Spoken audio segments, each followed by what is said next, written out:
Hola doctor, ¿cómo le va? Buenas noches. Soy Abril del centro. Hola, buenas noches. Hola, no te escuché. Soy Abril del centro de estudiantes. Ahí Acá, le Franja, paso, está hablando. Hola, Abril, ¿cómo sí, te va? ¿cómo le va? ¿Todo bien? ¿Cómo te va? Bien, Bien. gracias. Ahí le paso para que sea anfitrión y pueda manejar usted la reunión. Bueno, muchas gracias. Perfecto, gracias.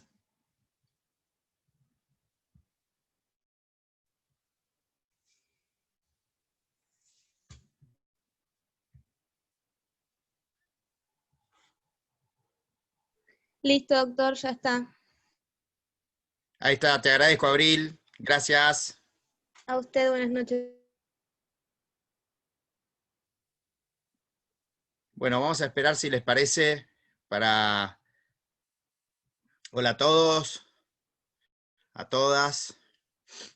Y vamos a esperar a que unos segunditos más, a ver si quiere ingresar algún otro colega, así después largamos. Bueno, en esta época de Zoom es raro no verse la cara,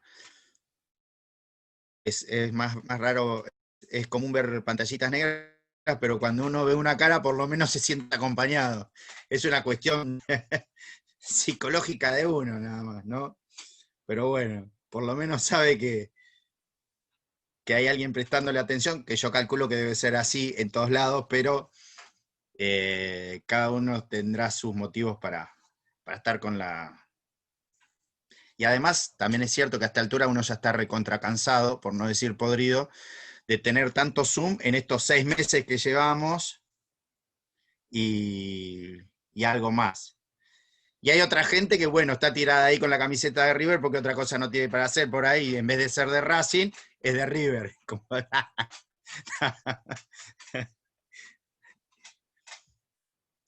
Así que bueno. Eh,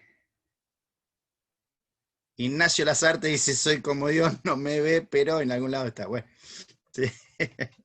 Está bien, me parece muy bien. Ignacio, bueno.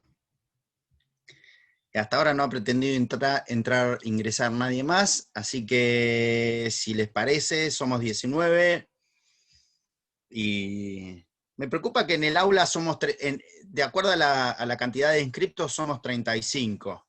Hay 2 del programa viejo y hay otros, creo que son 37, 2 del programa que tienen que ver con transporte y otros 35 que son alumnos regulares que tienen que dar todo comercial. Me preocupa que seamos solo 19, porque después vienen los problemas al momento de rendir el parcial. Yo soy del viejo, dice Ignacio. Bueno, entonces, bueno, yo calculo que, ahí está Juan, 20, que irán ingresando a medida. Primero vamos a aclarar y decir que, más allá de las disculpas que pedimos la otra vez con Webex, evidentemente Webex o no funciona o algo pasa porque es mucho mejor no sé si es mejor el Zoom, pero por lo menos vamos a tener una mejor y más fácil conectarse por esta plataforma que la otra que incluso consume mucho más datos que esta. Con lo cual, para el que está del lado utilizándolo con los teléfonos, es complicado porque te deja sin carga, básicamente. Entonces, vamos a tratar de avanzar rápido. Pero bueno, Lo que sucede es que para Webex está ingresar más y así nos diseñado para... faltamos...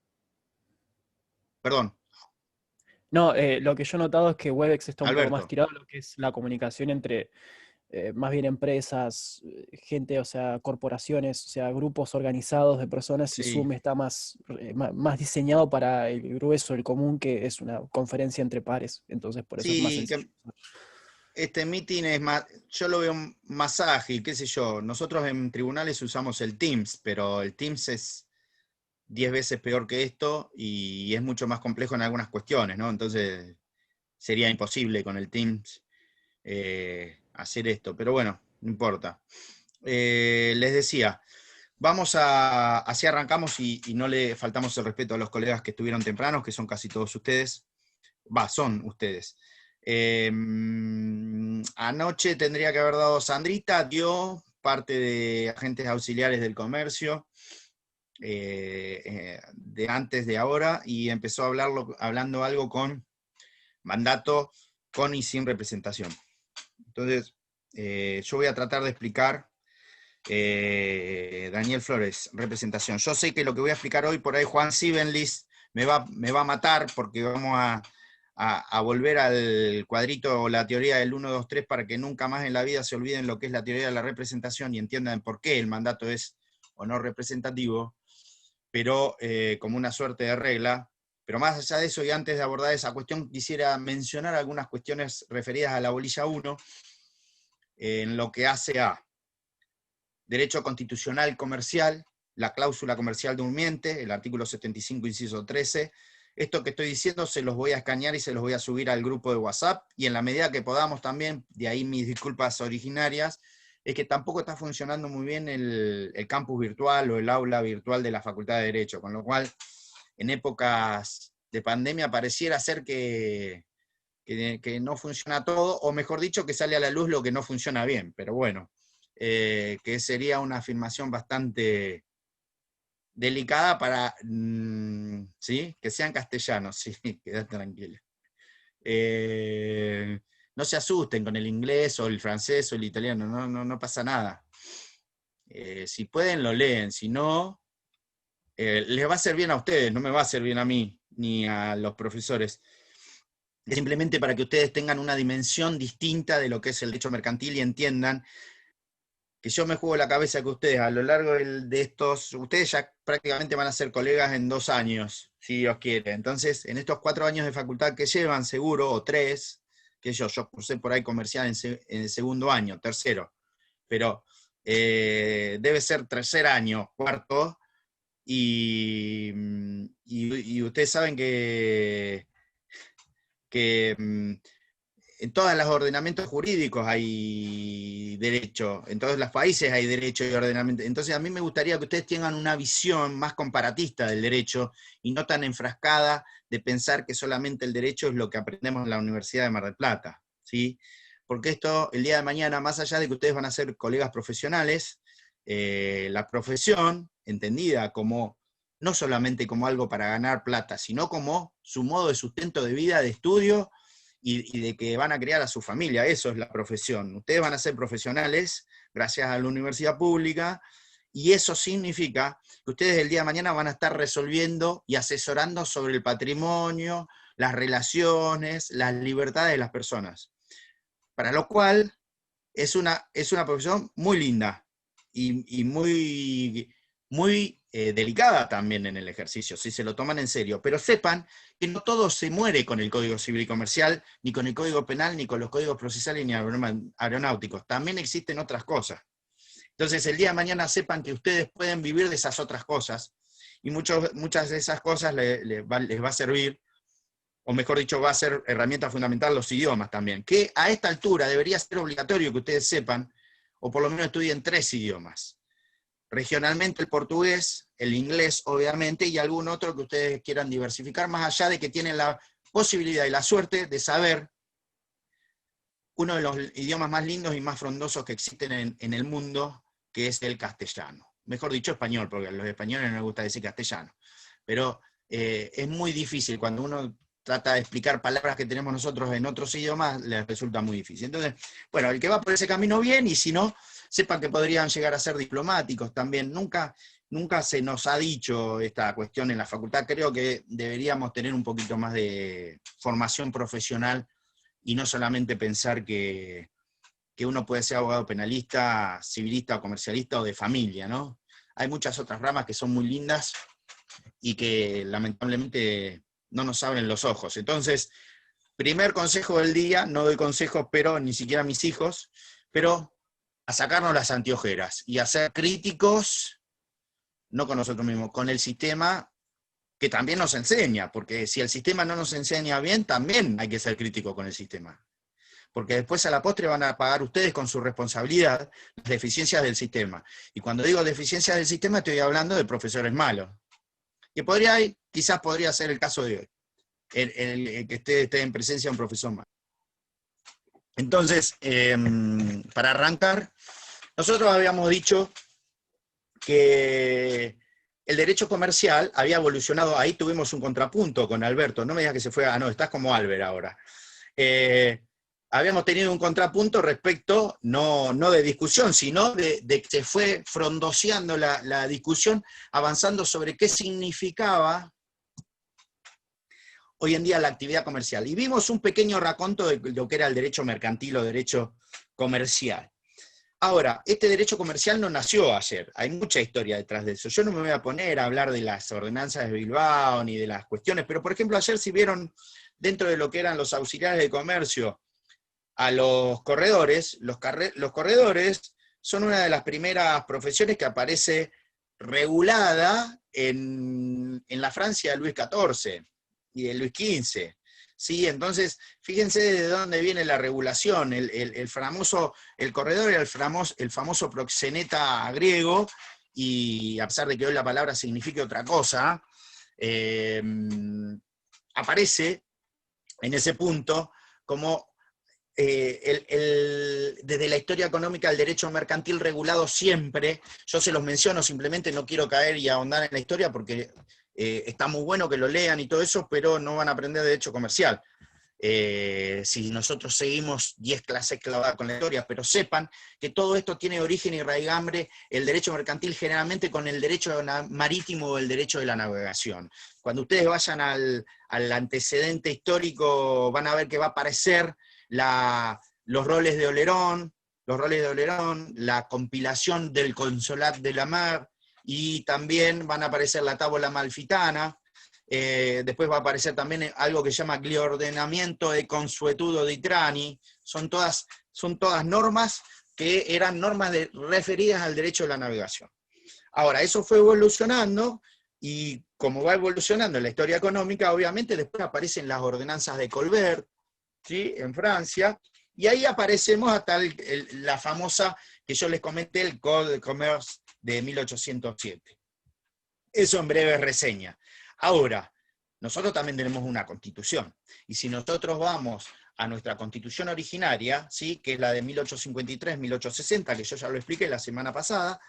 Después hubo otra constitución en 1949, que fue la constitución peronista, que quedó sin efecto por la reforma de 1957, no es solamente 1853, esa constitución de 1949, que fue una muy buena constitución, estoy hablando desde lo jurídico, no estoy hablando de lo político, no tengo necesidad de hacerlo.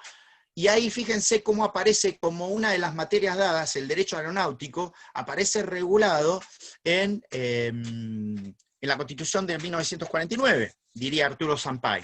Y sin embargo, después en la reforma de 1957 no apareció el Código Aeronáutico, la competencia aeronáutica no apareció como regulatoria, ¿sí?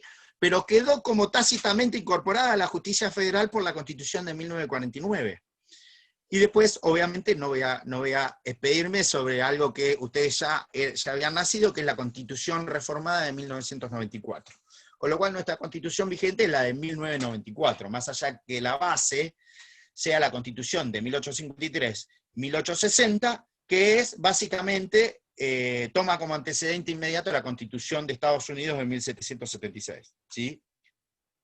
Entonces, no solamente el preámbulo, más allá de esa diferencia de we the people o we los representantes del pueblo o we the people. Es decir, ahí hay una base distintiva en cómo se conforma la República Argentina y cómo se conforma la Confederación. ¿Sí? Pero más allá de eso, la Constitución Nacional regula tanto en la parte dogmática como en la parte orgánica el derecho mercantil. ¿Sí? Y eso aparece no solamente en la parte interna o dogmática de reconocimiento de derechos y obligaciones, por el tema de eliminación de aduanas interiores, de barreras arancelarias, todas esas cuestiones que en realidad es por la forma de configuración de la nación, por eso nuestra constitución es distinta a la de Estados Unidos, que es una confederación de estados, por eso cada uno tiene su código civil y cada vez uno tiene su código penal y su código de comercio, más allá de que que federalmente exista, nosotros lo vamos a ver, el Uniform Commercial Code, que en algunos casos es aplicable a algunas cuestiones, o se ha traído a la legislación nacional y se ha traído también a algunas convenciones internacionales como postulados que aparecen unificados en el Uniform Commercial Code, justamente para favorecer en Estados Unidos esa circulación. Nosotros lo tenemos por una manda constitucional de que no pueden existir barreras interiores. Y después, obviamente, tenemos el artículo 14, a ejercer toda industria lícita, a trabajar, el derecho a asociarse, pero también el artículo 17, que es el derecho de propiedad, no solamente sobre la propiedad material, sino sobre la propiedad inmaterial, o los derechos intelectuales, o los derechos de propiedad industrial, que en su gran mayoría son casi todos intangibles. Entonces, fíjense cómo van apareciendo, y solamente es garantizado para el pueblo argentino, sino también para los extranjeros, porque el artículo 20 le reconoce los mismos derechos a los nacionales que a los extranjeros, con lo cual un extranjero que quiera venir a constituirse y ejercer libremente el comercio en la República Argentina tiene los mismos derechos que tenemos los nacionales, nativos o por adopción. ¿Qué significa esto? Que a mí no necesito que me hagan renunciar ni a mi culto, ni a mi nacionalidad, ni a mi patria para poder yo ejercer los mismos derechos que los nacionales, ni a estudiar, ni a ejercer comercio, ni a asociarme libremente, ni a formar parte de alguna organización de carácter económico. Además de eso, y esto es quizás lo más importante, es que ninguno de los derechos que aparecen reconocidos en la Constitución Nacional es de carácter absoluto, ninguno. ¿Sí?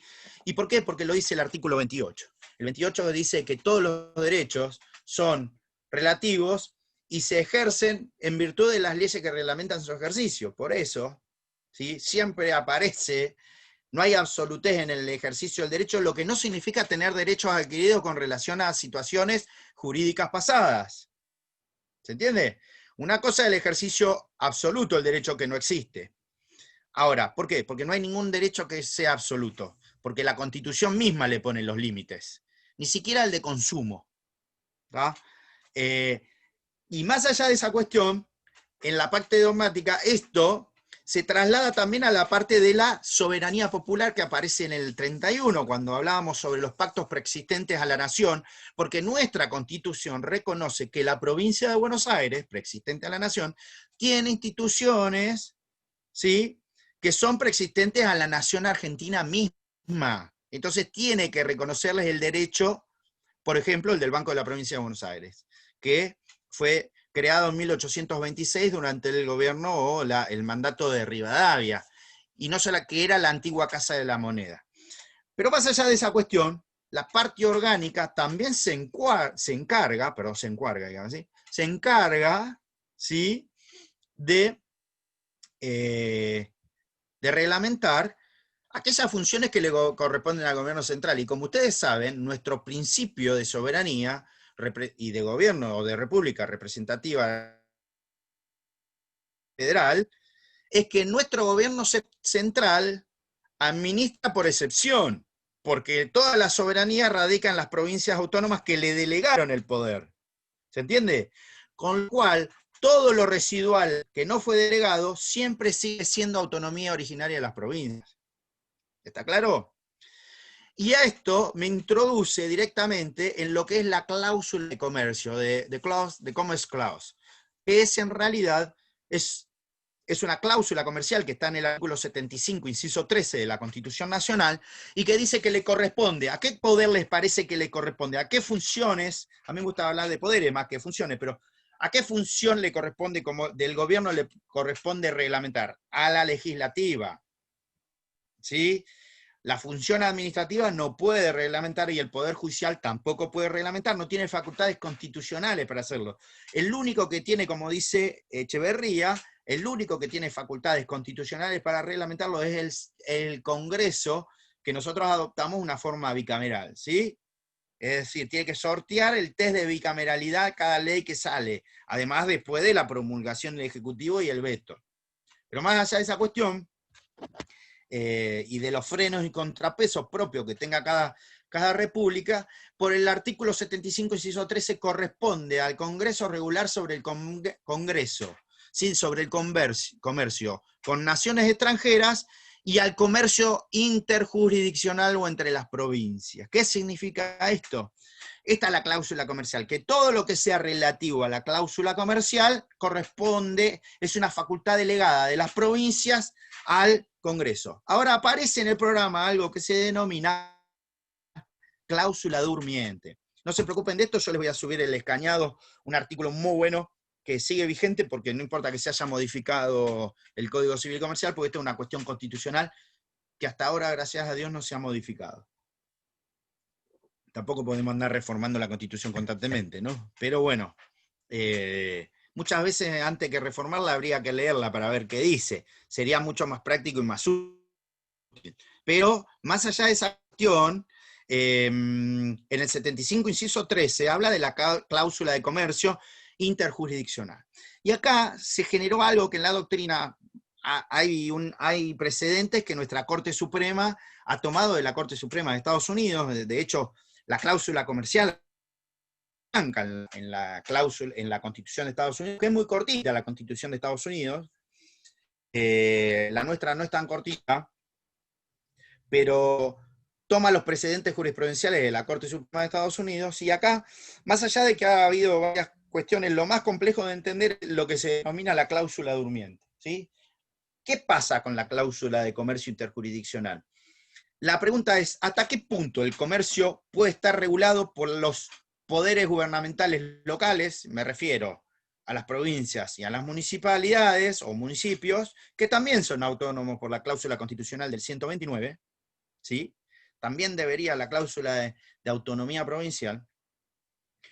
La pregunta es, por más que se haya delegado y la cláusula de comercio interjurisdiccional sea de facultad federal, ¿sí? Y que corresponda solamente al gobierno federal, al gobierno, al Congreso Federal, la reglamentación, uno tiene que ver, dice, ¿hasta qué punto las facultades impositivas sobre el comercio están delegadas o no están delegadas? Porque en la materia tributaria no toda está delegada a materia federal, ¿sí? No toda la jurisdicción impositiva se encuentra delegada al Congreso de la Nación. Lo que sí, el Congreso de la Nación tiene, y como ejemplo, es que la materia delegada, incluso que es tributaria, no puede ser objeto ni siquiera de decretos de necesidad y urgencia. ¿Qué significa esto? Que el Ejecutivo ni el Poder Judicial, primero el Ejecutivo, ¿no? Que el Ejecutivo no puede crear por vía de decretos de necesidad y urgencia impuestos. ¿Estamos? Es decir, sí o sí es una materia que es exclusiva y excluyente y no delegable del Congreso Central, del Congreso Federal. Ahora, la pregunta es, por más que exista la cláusula de comercio interjurisdiccional, los gobiernos locales, provincias y municipalidades, ¿tienen facultades impositivas o de contribuciones o de tasas sobre el comercio?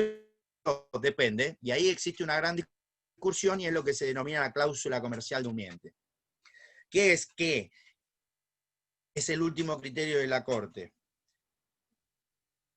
El último criterio de la Corte es que por más que se haya delegado el comercio, la cláusula de las provincias al gobierno federal para regular todo lo que sea materia, en la medida en que los tributos o disposiciones tributarias de los gobiernos locales no retraseen o cerceen en las facultades de reglamentación o no se excedan en las facultades de reglamentación, los gobiernos locales podrían establecer ciertos tributos o disposiciones impositivas que no terminen afectando la regulación del servicio. ¿Me explico? Y esto llegó a la Corte. Uno de los últimos pronunciamientos fue una declaración de inconstitucionalidad sobre una provincia, donde una provincia había puesto, ustedes saben que todo lo que es materia energética es delegado al gobierno federal central, ¿sí? Es decir, a la nación. Eso lo regula el Congreso, no puede hacerlo una provincia. Resulta ser que una provincia, no quiero decir para hacer demagogia, pero tenía grandes problemas de conectividad de la energía que era el gas, entonces estableció que como veían que no había contribuyentes que podían tener gas, dijeron por una ley provincial que a partir de ese momento no se iba a pagar cargos de reconexión y que no se iban los medidores que se habían retirado no se iban a pagar los cargos de reconexión y que no se le iban a cobrar los medidores. Y resulta ser que, obviamente, Camusi, que es una empresa distribuidora privatizada de energía, porque el Estado central no presta ese servicio, sino que es un servicio público que lo presta una empresa, está tercerizado, lo que sería el outsourcing,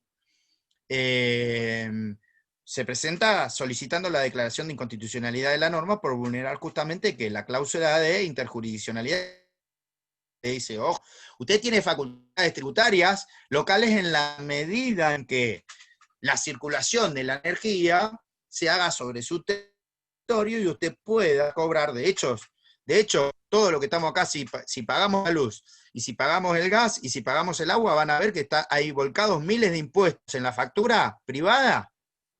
Van a ver que hay impuestos nacionales, provinciales y municipales. Agarren la lectura y van a ver que hay derecho de pasar por la calle San Lorenzo, derecho, todo así está. Y esa es una manera muy viva de garantizarse el cobro impositivo. ¿Por vía de qué?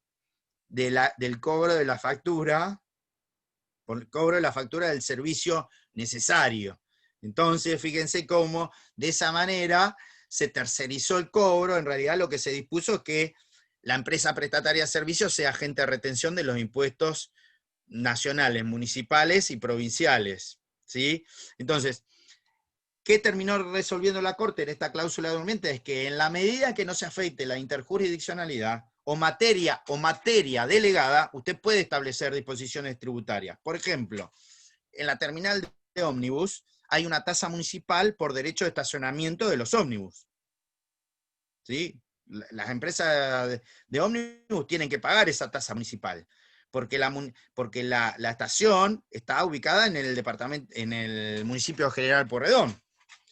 Pero también cobra la provincia, y también como el libre tránsito de personas es interjurisdiccional. ¿Por qué? Porque el transporte de cosas y de personas es comercio, es comercial. Entonces, vieron cómo en la medida en que no se cercene, ¿qué sería cercenar? Cobrar un derecho a ingresar a la provincia de Buenos Aires. No se puede hacer eso.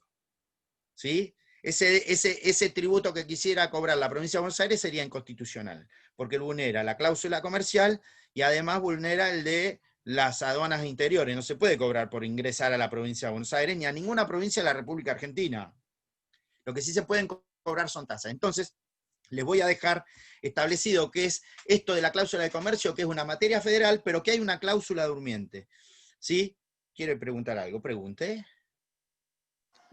Quiere decir que si el gobierno sacaría un decreto, un DNU, por el tema de estos impositivos, para que no se podría, porque se está vulnerando.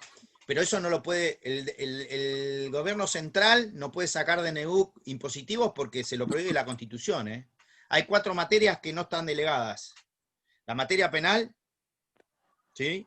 La materia tributaria, esas 2 no las puede, por decreto de necesidad de urgencia no se puede, ni siquiera puede haber una ley del Congreso que las delegue porque sería inconstitucional. ¿Estamos? Pero claro, pero sería un poco injusto, porque no es injusto, es la República. Injusto es que un poder se atribuya facultades de otros poderes. Claro, pero acá en el tema de ahora que estamos en una situación económica terrible por el tema del COVID, con el tema de los impuestos de Camusi, el gobierno dio un parate. Pero Camusi no cobra impuestos. Camusi lo que cobra es la prestación de un servicio público, ¿sí? Que el propio gobierno se encargó, no digo este gobierno, que el propio gobierno o Estado se encargó de privatizar, porque cuando era estatal no funcionaba. Entonces, ojo que Camusi lo que cobra es por el servicio. Lo que pasa es que Camusi es agente de retención de otros tributos. Y lo que vos me estás refiriendo, me parece, Luciana, a ver si me equivoco, es sobre las tarifas públicas, que eso es otra cosa. Sí, pero lo que pasa que no, porque si usted habló sobre el tema del corte de criterio de la Corte, de las cláusulas que declararon la inconstitucional de la provincia, pero eso creo que fue Camusi contra provincia de Chubut se llama el caso. Bueno, ese está caso bien, pero lo que dijo la Corte es que la provincia de Chubut no podía regular sobre los cargos de reconexión o no de los medidores de gas porque es una facultad delegada del Congreso. Lo único que lo puede hacer es por una ley nacional. Eso es lo que le dice la Corte. Ojo, provincia de Chubut, usted no se puede, está violando una jurisdicción constitucional del gobierno central. Por más que no beneficie a los ciudadanos, por supuestamente también tenemos una ley 24240 que supuestamente tendría que influir en el tema de que esto, no sé cómo explicarlo. ¿En qué manera relacionás vos la ley de defensa de los consumidores 24240 con esto? Y bueno, porque yo creo que... Acá lo que estamos hablando es que la provincia estaba dando per se una ventaja que el Congreso Federal no había dado. Por eso, esa ventaja favorece al ciudadano, a los consumidores. Sí, pero no favorece. Primero es una ilegalidad violatoria de la Constitución, favorezca o no. Porque si no vos hacés demagogia con las facultades de otro gobierno, y para eso están las facultades delegadas. Por eso decidió la provincia de Chubut formar parte de la República Argentina. No es que, si no, vale todo. ¿Me explico? Ejemplo. El decreto 320 del presidente de la Nación dice que las locaciones se prorrogan. ¿Sí? Las locaciones se prorrogan, las fianzas se prorrogan. Eso es ley. Eso es una ley. Está en el Código Civil y Comercial. Y después salió una ley. Ahora, ¿Alberto Fernández tiene facultad para hacer lo que quiere? No. Lo lamento, pero él no tiene la facultad para hacer lo que quiera. Mucho menos, sin embargo, esa reglamentación del decreto 320 es legal. ¿Por qué es legal? Porque no es materia no susceptible de ser delegada ni de ser regulada por el DNU. Con lo cual él puede establecer normas de emergencia. Lo que no podría decir Alberto Fernández es decir, bueno, ahora vamos a hacer un impuesto a la riqueza. No tiene facultad constitucional para eso. Sería inconstitucional. ¿Sí?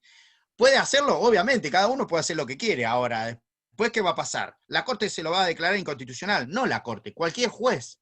Porque por el poder, ¿se entiende? Es decir, hay ciertas reglas, algo que trajo mucha discusión y que para mí era tan simple, que es el decreto que dice que si uno viola la cuarentena está cometiendo un delito. El decreto no está estableciendo ningún delito. Porque el delito ya está tipificado en el Código Penal. ¿Me explico?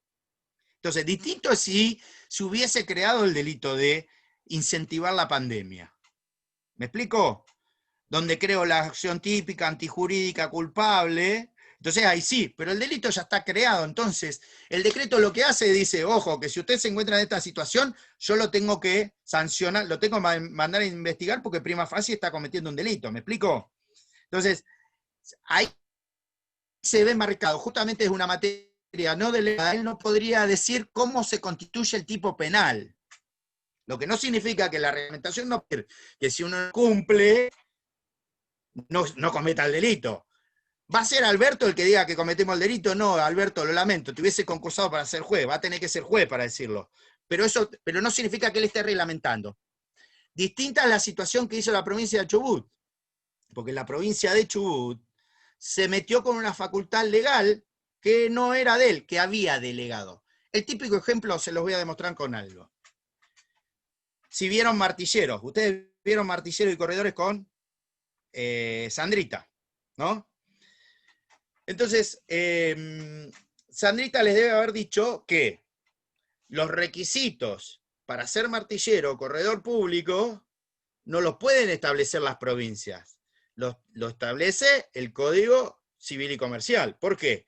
Porque es una facultad delegada por las provincias en el artículo 75, inciso 12, al gobierno central. Y el gobierno central, cuando digo gobierno central, digo los tres poderes del Estado federal, ¿eh? Después veremos la función, pero en este caso al Congreso Federal Central le corresponde legislar sobre materia civil, comercial, ¿sí?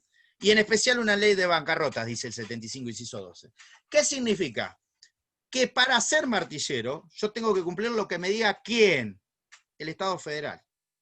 Si necesito título universitario, me lo va a decir Para ser abogado, lo mismo. Esas materias están apropiadas por el gobierno federal central. Ahora, para ejercer como martillero, como corredor, el Estado federal central no me lo puede decir. ¿Por qué? Porque la reglamentación y la regulación de la matrícula fue una materia no delegada por parte de las provincias. Por eso, ustedes cuando sean abogados, el colegio de abogados que los va a matricular a ustedes va a ser Colproa, el colegio de abogados de la provincia de Buenos Aires, porque esa materia no fue delegada al gobierno federal central. ¿Se entiende? Entonces, una cosa son los requisitos para el ejercicio del comercio o el ejercicio de un auxiliar, ser auxiliar del comercio. Y otra cosa, ¿sí? Una cosa que yo necesito para ser martillero. ¿Qué necesito? Tener carrera universitaria, ¿sí? Y ejercer actos de remate o corretaje, dice la ley. ¿Estamos? Eso me lo establece ¿quién? El gobierno central. Cuando digo central, digo federal. La República. Ahora, para que me digan a mí, bueno, mire Cataldo, usted va a ser martillero, pero usted necesita primero matricularse. Control de la matrícula. Va a tener que pagar una matrícula por año. Usted va a tener que tener el título, obviamente, porque eso lo es, pero además va a tener que tener certificado de domicilio que vive en la provincia de Buenos Aires, va a tener que tener antecedentes penales, que no está condenado por ejercer, ¿se entiende? Esos son requisitos de matriculación y de ejercicio profesional. Esos no están delegados al gobierno central, esos los ejerce la provincia. Por eso, de acuerdo a nuestra estructura constitucional, y ahora respondo lo de Lucián, por más que no le guste lo de 24240, ¿se entiende? La estructura constitucional nuestra dice, ojo, que en materia mercantil hay cosas que están delegadas. ¿Y qué significa eso? Que solamente se regulan por vía del Código Civil y Comercial, o por vía de leyes especiales o específicas que están delegadas al Congreso de la Nación. Por ejemplo, la provincia de Buenos Aires, por vía de su legislatura, no podría decir cuáles son los requisitos sustanciales para ser martillero. Ni los requisitos sustanciales para ser abogado, ni para ser corredor, ni para ser freight forwarder, ni para ser agente o broker de seguros. Eso lo reglamenta el gobierno federal central por vía de su función legislativa. ¿Qué es lo que puede hacer la provincia de Buenos Aires? Tampoco puede hacerlo con ninguna otra carrera, ¿eh? ¿Qué es lo que podría hacer la provincia de Buenos Aires? Es decir, bueno, vamos a crear el Colegio de Martilleros de la provincia de Buenos Aires. Para que el Colegio de Martilleros de la provincia de Buenos Aires, como ente público no estatal, tenga el control de la matrícula. ¿Qué significa el control de la matrícula? Que no puede ejercer cualquiera. Porque como es una profesión donde puede haber bienes involucrados de terceros, donde interviene la fe pública mercantil, donde además tiene que llevar libros por el Código Civil y Comercial o por la ley sustancial, y además puede prestarse a estafa para terceros. O es la primera vez que a ustedes le prometen algo que no es de los dueños. O no saben de casos de gente que vende cosas que no es de ellos. O no saben que existe el derecho penal y hay gente que estafa. ¿Me explico? ¿Estamos? Es decir, ojo, el tener el control de la matrícula significa además no solamente que violar eso, sino también violar las normas de ética. Por ejemplo, una muy sencilla. ¿Saben qué norma de ética simple que tienen los martilleros? Es que cada vez que se remata privadamente tiene que haber una bandera roja en el asta parado, es decir, adelante en la puerta del lugar donde se va a vender. Si no está esa bandera roja, el remate se puede anular. Y además es violatorio de una norma de ética. ¿Quién dispone eso? ¿Quién dispone eso? Del ejercicio en cuanto al profesional. ¿El Congreso Federal o el Congreso Provincial? El Congreso Provincial, eso no fue delegado como requisito para ser martillero. Y sin embargo, la ley 10973, con su modificación, impone que se cumpla con ese requisito procesal sustancial. ¿Estamos? Entonces, fíjense cómo se articula esta cuestión. ¿Por qué puede parecer feo esto que digo, de que no importa si se beneficia o no al consumidor con la 24240? Ojo que el marco de actuación de la 24240 está limitado, y por más que, primero está limitado porque no se aplica a las profesiones liberales. Pero segundo, ojo, porque en los servicios públicos también el ente regulador es el que tiene los derechos para los consumidores. ¿Estamos? Y la 24240 es una ley de orden público, pero no tiene primacía sobre otras leyes que pueden ser específicas. Con esto no significa que no tenga valor. ¿Estamos? Pero ojo, porque los usuarios de servicios públicos no es lo mismo que ir a comprar un televisor a Carrefour. ¿Estamos? La relación de servicio público es compleja porque es de derecho público administrativa. Entonces, ojo, porque ahí las relaciones de derecho público administrativa también son de orden público. Yo no puedo ir, por ejemplo, a ser prestatario. Yo no puedo ir a ser prestatario de un servicio de energía que está privatizada y reglamentada por el Estado central. ¿Está? Energía eléctrica, por ejemplo. Fíjense los problemas que hay con cosas muy simples. Electricidad en los edificios nuevos, ser solares. Necesitan sí o sí tener habilitada por EDEA, pero EDEA no es un solar. EDEA es energía eléctrica. Pero para habilitación municipal y para la habilitación necesitan tener, por más que sean edificios que estén con energía solar. Y yo digo, pero si el sol es de todos, ¿cierto que es de todos? Pregunto, no sé, ¿es de todos o es de alguien el sol? ¿Es apropiable? Y en principio no, pero sin embargo, si yo hago energía solar, la energía es mía, ¿o no? Vayan ustedes y salgan a vender energía solar a ver si pueden. Acá también cobran por tener paneles. Porque te obligan a bajar, te obligan a que bajes sí o sí con EDEA. ¿Por qué, muchachos? Porque el verso del pueblo es muy lindo, pero ¿saben qué? Existen los monopolios legales. Y eso es un monopolio legal que está previsto por la Constitución en el artículo 42. El problema es que cuando nos dicen que los derechos de los consumidores, pues es un derecho constitucional, se olvidan de leer los 2 o 3 primeros renglones que dice que empieza diciendo el artículo 42 de la Constitución, donde dice que la ley y la Constitución protegen los monopolios legales y naturales. Yo les pregunto, ustedes dicen, qué horrorosidad, ¿cómo va la Constitución va a decir que hay monopolios? ¿No? Y yo les digo, ¿qué les parece que es el derecho de propiedad sobre la casa a ustedes? ¿No es un monopolio? ¿Qué les parece que es el derecho constitucional de ustedes a tener una patente o una marca? ¿No es un monopolio? Sí. Son monopolios legales. ¿Y está bien o está mal? Está perfecto. ¿Pero por qué está perfecto? Porque le dice Cataldo, no, porque la Constitución adoptó un sistema político, económico, de economía liberal. Yo lo lamento. Por ahí otros votaron otra cosa, pero eso es lo que dice nuestro artículo 42. Ahora, discutamos que si nos parece bien o no, y me encanta, porque a mí me encanta la política y discutir política. Pero acá estamos aprendiendo derecho comercial, o tratando de aprender. Pero para que lean, tengan una lectura crítica. Para eso existe la Ley de Defensa de la Competencia. ¿Saben qué? La Ley de Defensa de la Competencia permite los monopolios. La Ley de Defensa de la Competencia Nacional no es como la ley anglosajona que prohíbe el monopolio. Fíjense qué visión, ¿no? Si habrán escuchado hablar mal de Trump y de Estados Unidos y de la corriente antiimperialista y todo eso, y sin embargo, Estados Unidos no protege el monopolio, lo prohíbe. El derecho antitrust es el derecho antimonopólico. Nuestro derecho de la competencia no es antimonopólico, permite el monopolio. ¿Por qué? Porque nuestro derecho lo que prohíbe es el abuso de la posición de dominio en el mercado de ese monopolio, que es una cosa totalmente distinta, que es lo que establece el artículo 4 de la ley 25.156, modificado por la 27.442. ¿Se dan cuenta?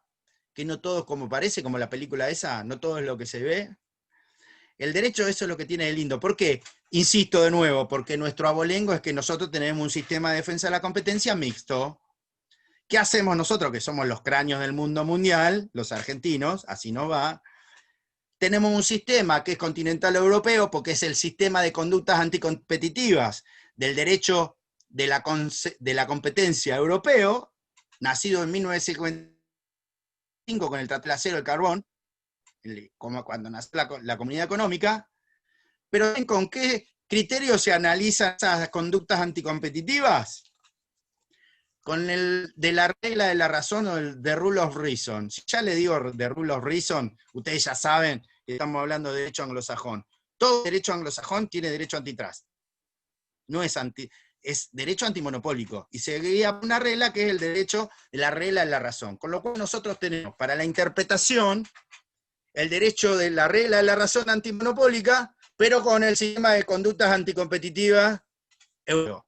Ese es el mix de defensa de la competencia, por eso pasa lo que pasa con relación a las cuestiones monopólicas. Por eso digo, no nos confundamos. No está prohibido el monopolio en la República Argentina. ¿Sí? Todos somos ciudadanos de la República Argentina y hemos escuchado a lo largo de este tiempo, no, porque los monopolios. Están permitidos los monopolios. Hay que avisar nomás, que hay que leer todas las leyes. Pues están permitidos porque lo permite la Constitución, no es porque lo dice Cataldo. Aclaro esto. Lean el artículo 42 de la Constitución. Quizás ahí también, Alberto, quizás ahí se está evidenciando un poco ese sentido subjetivo que hablaba un poco de elitista del derecho comercial y de todas las diferentes cuestiones que, no sé cómo explicarlo bien, pero habló de que... Pero ¿puedo aclarar algo, Albert? Sí, sí. Y para todos. Cuando digo el sentido elitista no lo digo en términos peyorativos o despectivos, ¿eh? No, habla de que está... Elitista como que, ojo que antes era el ser comerciante, pertenecías a una élite y como consecuencia tenías tus propias reglas. Hoy en día ya no se conforma el derecho comercial como un derecho elitista. No, obviamente que si llevamos, por ejemplo, la discusión esta de que el derecho a la propiedad de cada uno que tiene sobre su casa o lo que fuera es un monopolio, si lo podemos llevar hasta esa esfera, digamos, abstracta y totalmente individualista, también se puede llevar a este lado donde usted nos nombraba, no recuerdo ahora el contrato que nos había nombrado en la primera clase, de que cuando yo voy a celebrar tal o cual determinado contrato, sino que está, digamos, reservado a ciertos individuos que sí van a necesitar celebrarlos más hacia adelante. Pero lo que pasa es que hay algunos, lo que vos estabas aludiendo es cuando yo aludía al contrato de underwriting la clase pasada. Exacto. Underwriting se escribe UNDRWRITING, underwriting, que significa de suscripción, ¿sí? Búsquenlo. Es un contrato que se utiliza en lo que se denomina el mercado primario. Ese contrato, Alberto, necesariamente por la naturaleza de la operación bursátil que yo voy a celebrar, yo no lo voy a poder celebrar. Tiene que ser una entidad especializada y habilitada para celebrar el contrato de underwriting. ¿Por qué? Porque a pesar, recuerdan ustedes que yo dije en la clase pasada, a pesar de que el derecho mercantil sea de impulso privado por su naturaleza, no significa que no tenga reglamentación estatal. Al contrario, debe tener reglamentación estatal, porque lo que se está manejando justamente es la intermediación o la captación de fondos del ahorrista, como bien dijo Lucián, pero si esto era bueno para la gente. Bueno, justamente para que no la estafen a la gente es porque el Estado tiene que estar controlando. El problema es que el Estado en este país, a lo largo de su existencia, nunca controló nada. Si no, nunca hubiese habido tantas aseguradoras quebradas, nunca hubiese habido tantos bancos quebrados y con tanta gente con una crisis federal siempre que con depósitos cautelados, por decirlo de alguna manera. Creo que algunos de los que estamos acá hemos vivido lo de la crisis del corralito, que fue desastrosa, pero te digo el corralito, te puedo decir la de la década del 70 también. Entonces, ¿qué significa esto? Que el Estado sobre algunas actividades mercantiles tiene que ejercer control estatal permanente. ¿Cuáles? Banca pública, aseguración, ¿sí? El derecho asegurativo, el mercado asegurativo, mercado de transporte. Ahora, después, si hay curro o no, bueno, eso será otra rama del derecho el que se tenga que encargar de destrozar eso, pero no significa que no tenga que tener el Estado control, ¿me explico? Es decir, no tenemos que ir a un Estado bobo, ni a un Estado, como decía Luis XIV, que l'État c'est moi, el Estado soy yo. No, el Estado no sos vos. El Estado es una figura política que supera lo personal, ¿sí? Supera lo mesiánico. El Estado somos todos. Y el Estado se conforma con una república y un gobierno que tiene 3 funciones de poderes y que tiene que respetarse estas 3 funciones. De ahí lo de la cláusula constitucional. ¿Está claro? Fíjense que incluso ni en Estados Unidos, ya que estamos comparando, hay entidades autárquicas que controlan, pero el Estado tiene supervisión sobre la política monetaria. ¿Y por qué? Y porque el Estado es el dueño de su moneda y de establecer cuál es el curso de la moneda. Como nosotros tenemos eso, está muy bien el Estado que le ponga el valor al peso. ¿Quién se lo va a poner? ¿Lucián? ¿Cataldo se lo va a poner? ¿Me explico? Es decir, hay ciertas actividades que necesariamente están adquiridas por el Estado. Por eso, nosotros cuando yo hablo de monopolio, esto es derecho económico. Y yo se los mencioné a Antoine Pirovano la semana pasada cuando les dije, ojo, porque el derecho mercantil ya superó otro estadio y ya dejó de ser solamente derecho elitista del comercio, sino pasó a relacionarse con el derecho económico. ¿Saben qué? Así como existen las formas de gobierno del derecho político, que existen las formas puras y las impuras, por ejemplo, la monarquía, la aristocracia, la demagogia, la democracia, en economía también existen las formas puras e impuras de acuerdo a donde se esté desde la oferta y la demanda. Así como existe el monopolio, que ¿saben lo que significa monopolio? Unilateralización de la oferta. Es decir, que hay uno solo que ofrece. Y cuando hay uno solo que demanda, ¿cómo se llama? ¿Saben cómo se llama? No saben cómo se llama. ¿Luz? ¿Oligopolio, no es? No, oligopolio es cuando hay varias demandas en algunos sujetos. Ah, nada que ver. Se llama monopsonio.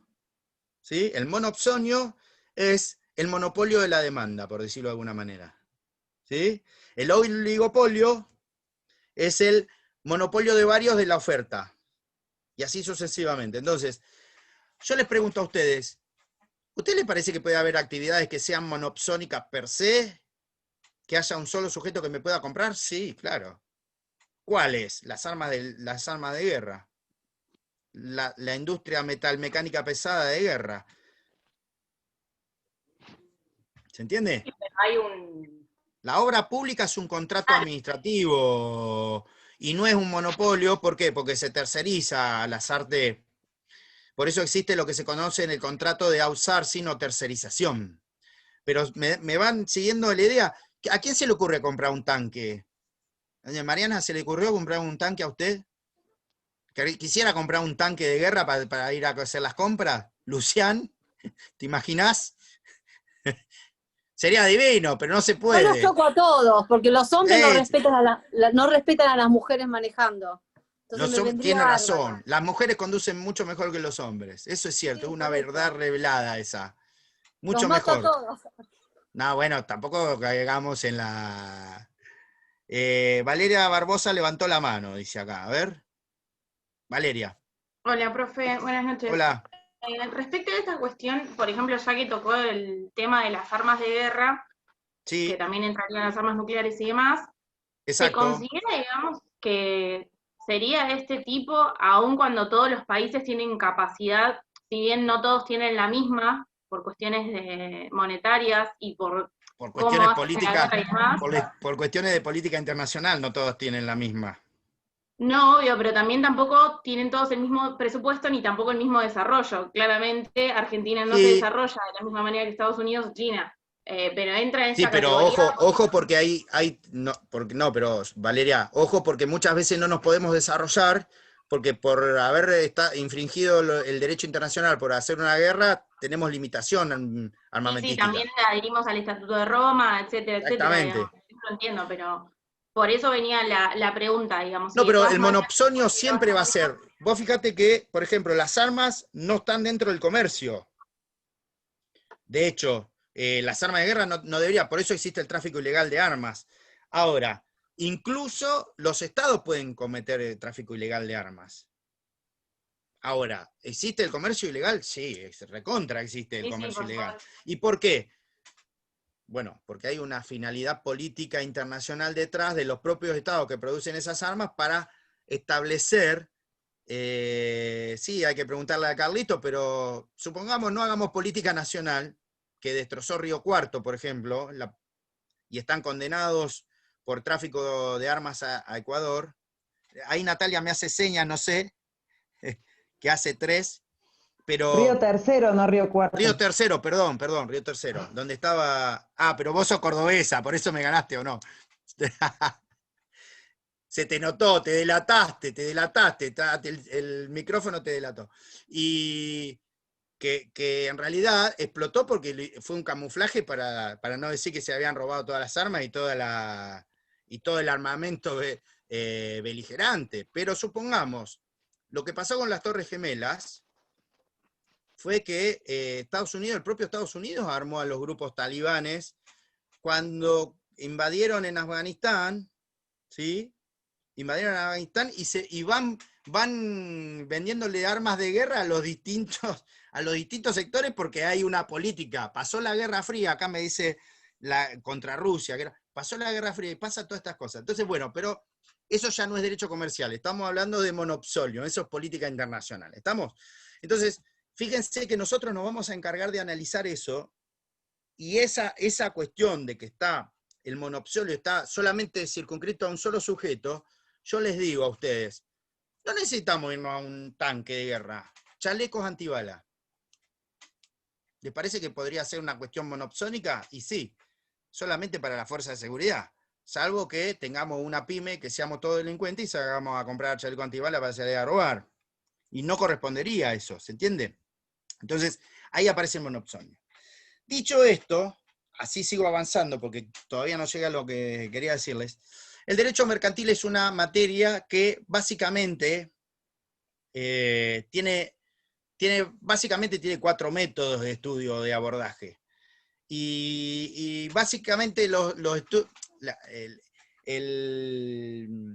derecho mercantil, como es de contenido histórico, tiene contenido historicista, ha sido a lo largo del desarrollo de toda su vida en donde el método historicista ha servido para establecer la regulación de ciertos institutos, ¿sí? Pero además de eso, también es de realidad económica. ¿Por qué de realidad económica? Porque el derecho mercantil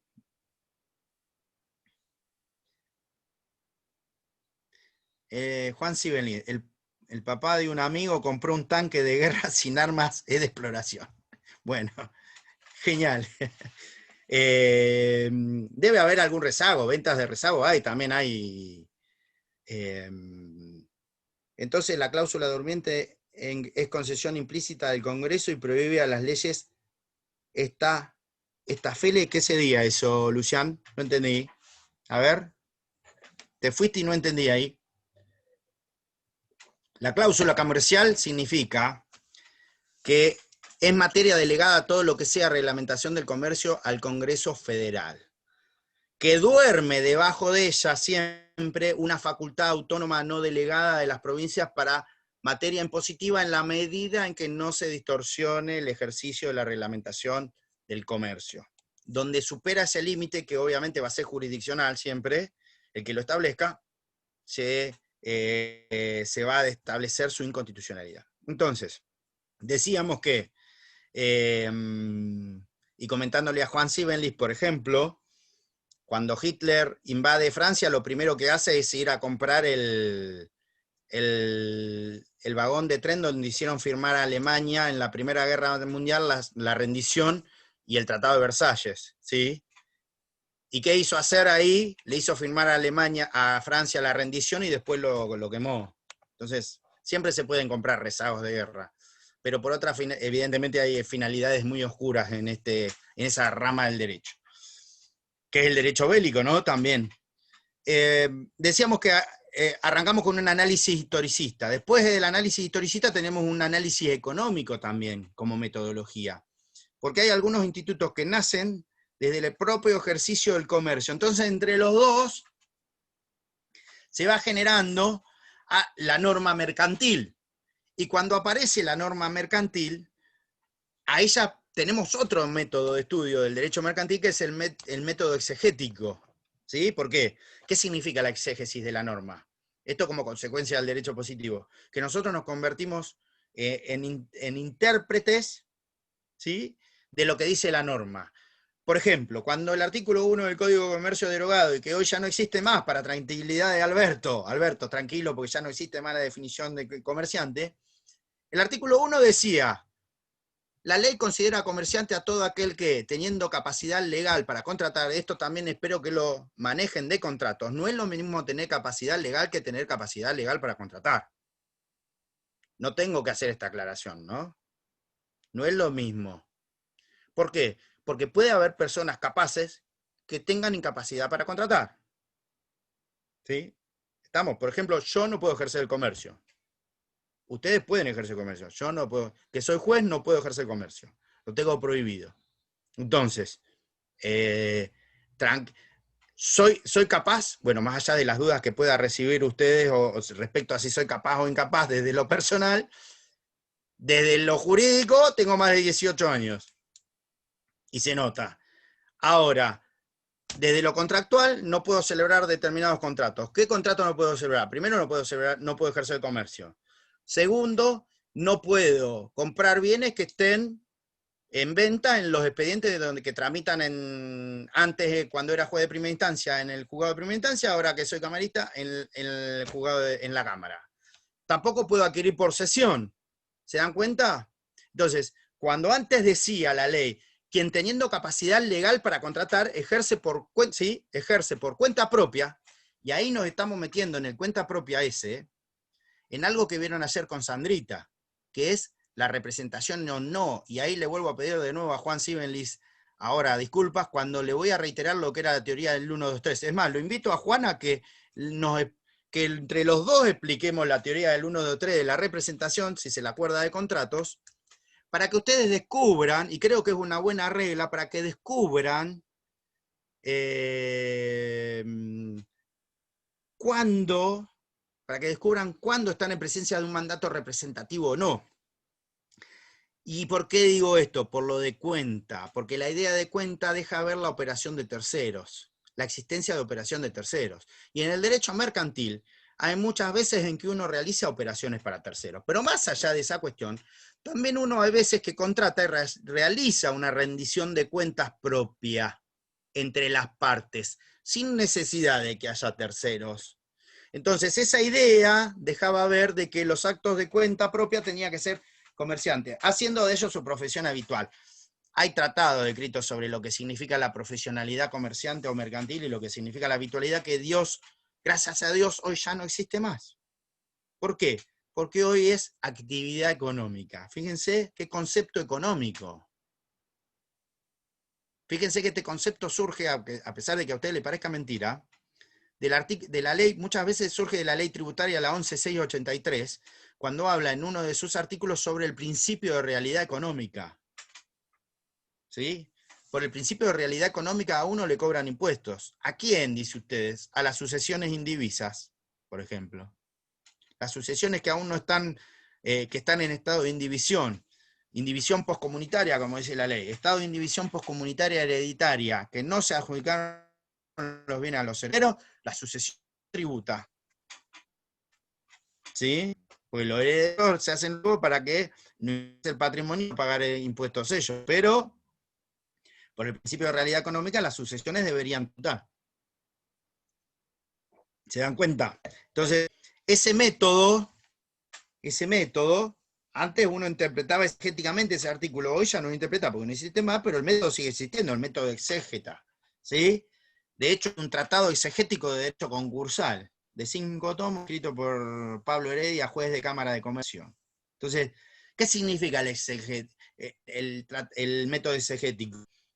Que el método exegético, para analizar el estudio mercantil, empieza por el análisis de la norma.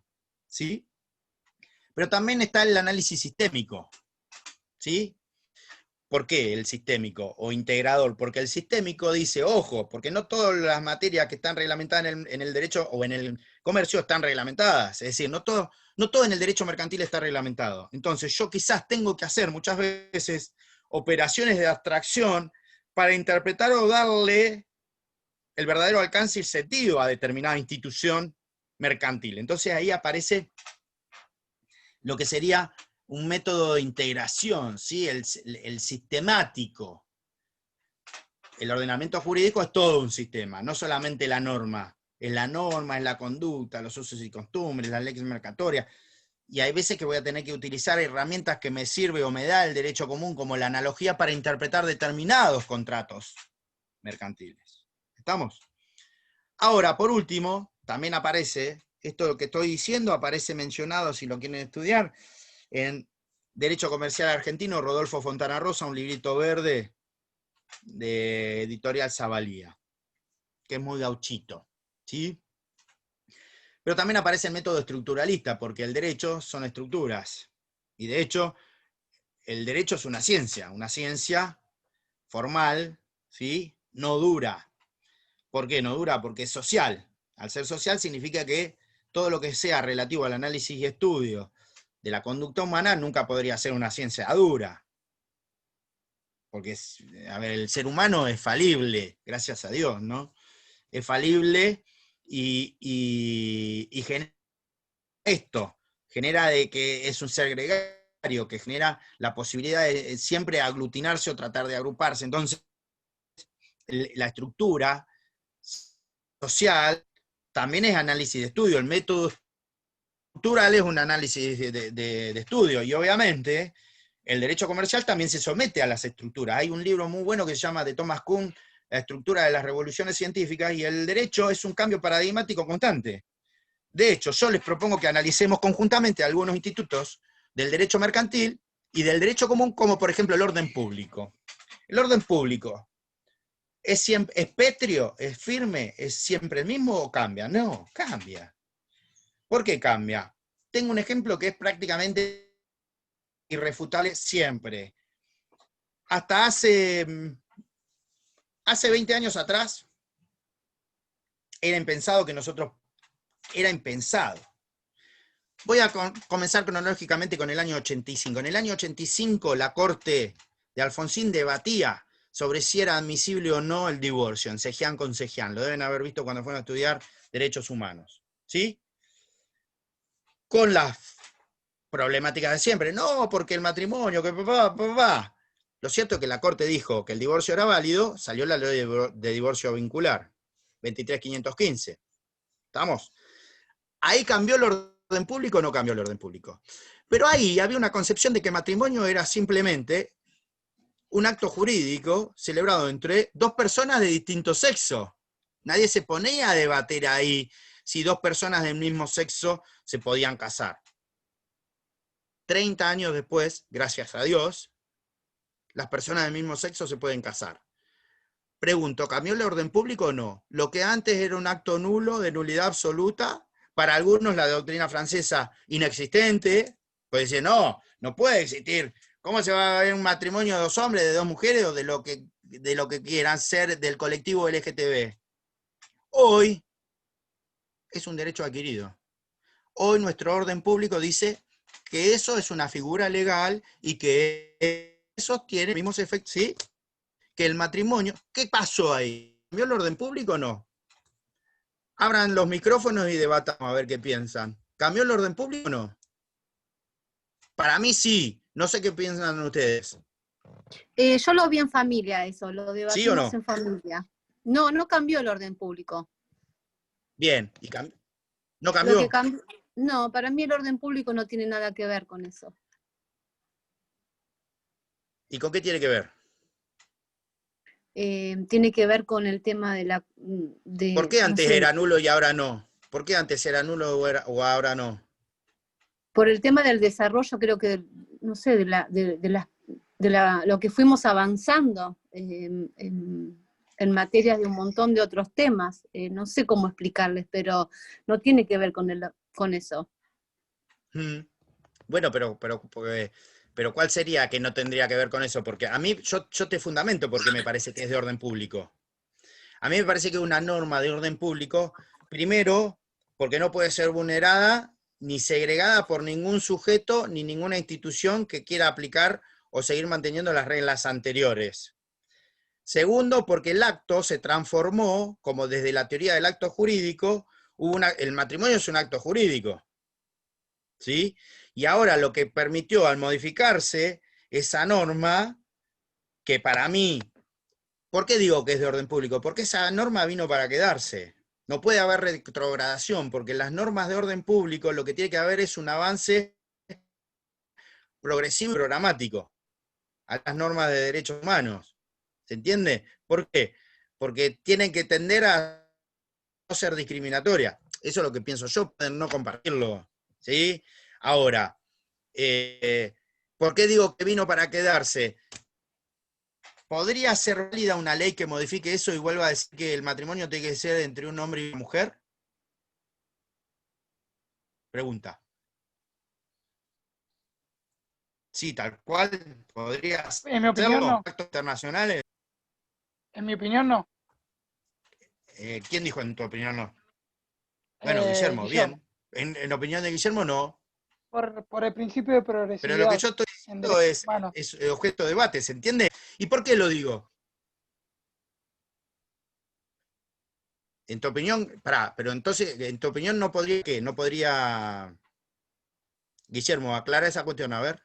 Claro, en mi opinión no por el principio de progresividad en derechos humanos. Guillermo. Sí, ¿se me escucha? Pero que vos decís que no podríamos volver para atrás. Exactamente. Bien, bueno, ¿por qué lo digo y este tema lo relaciono con esto? No, porque la sociedad también cambió su postura. Bueno, pero por eso también hablamos, pero yo digo, esto que estoy diciendo acá, hasta hace 10 años existía en el Código de Comercio diciendo que la mujer tenía que pedir autorización para ejercer el comercio. ¿Se dan cuenta de lo que digo? ¿Y qué tiene que ver? Que hasta hace 10 años se tenía que pedir, la mujer tenía que pedir autorización al marido para ejercer el comercio.